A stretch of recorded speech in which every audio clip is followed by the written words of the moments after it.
Harrison, tough loss last Saturday to the number 8 team in the number 10 team in the country, then number 8 team in the country. Now, kind of walk us through last weekend and some things to take away from scoring 44 points against that defense. There's a lot of things that we were able to do well, especially later on in the game. First quarter, offense kind of struggled, which was I feel mainly my responsibility is why that happened. But first quarter it was a defensive battle for sure. I think less than 20 points were scored between the two teams combined, and then throughout that just became an offensive battle. And that last drive we had really gave us a shot. It was tough, but we just couldn't finish it in the end.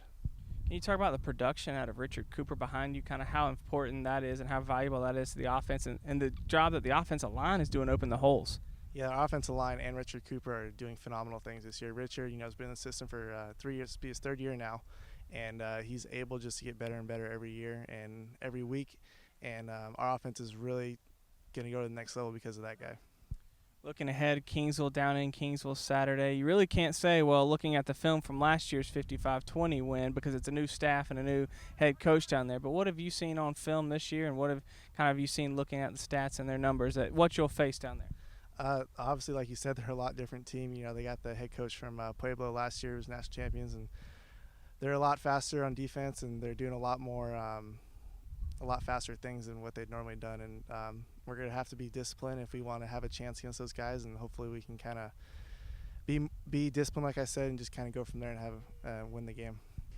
Charles, tough 51-44 loss here to Delta State, top 10 team. You led the team in tackles and had an interception in that game. What are some takeaways that the defense had from that game? Takeaways, well, I give to my boy LD. He did a pretty good job. He had a nice interception. But all in all, our defense, we need to learn how to play more as a team, more fatigue set in, so we need to get in shape. But I can tell you by later on in the year, we'll be right where we need to be. Looking ahead at Kingsville, it's going to be a different team than we saw last year. What have you seen from film on there? What are some keys to that game defensively? Defensively, we have to be tough.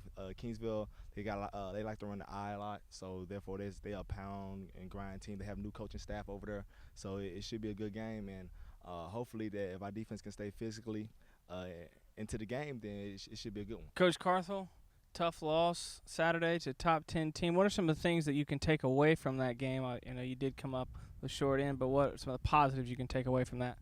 Well, we went toe-to-toe with the number 6 team in the country, and that's, encouraging with our team. But as a program, we're wanting to get to where we win those games, and we definitely had the opportunities to do that. We didn't play real well in the first half and didn't make the plays we needed to win there towards the end of the game. And a lot of credit to Delta State. I mean, that's a good quality program that's a perennial, national contender, and they've got a Harlan Hill candidate at quarterback. It's a great player and great coaching staff. So, they came in and took care of business, and we didn't, so they deserve the win.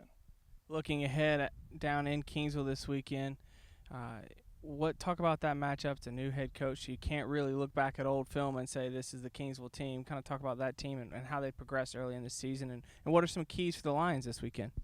They're doing a great job down there in Kingsville. They've got a good new coach, and Darren's doing a great job with them. They're, I've been telling our team they're real similar to us in 2013. They're playing with a lot of confidence. They got some new players. They're flying around and having fun playing and winning some ball games. And so they are a very dangerous opponent. I am looking forward to a big game down there. I expect 10,000 people in the stands. I've been going to Kingsville for 20 years now, and they've never disappointed in terms of their crowd support and their tailgating. And it'll be a rocking house down there, and it'll be tough for the old East Texas Lions to go beat up on the old Texas A&I Javelinas. So it's going to be a good ball club and a good LSC showdown.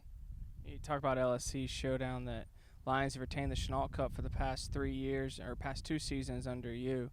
What does that mean, kind of the history of keeping that Chenault Cup and the history of the East Texas, Texas A&I, and the 2 teams that lead the league in conference championships? No doubt, it's a trophy game, and we have been fortunate to win this game 3 years running, and they won it in 2012. So we've held the cup for 3 years, and it's going to be a rivalry game, and there's 48 LSC championships between the 2 teams. So I think the real LSC festival is going on down in Kingsville, Texas, if you ask me. But it's going to be a fun environment, and 2 titans of the Lone Star Conference going after it, and we'll be looking forward to a good opponent and a good game, and hopefully we can sneak out of there with a win and make that short bus ride back to Commerce. Thanks, Colby. Appreciate it.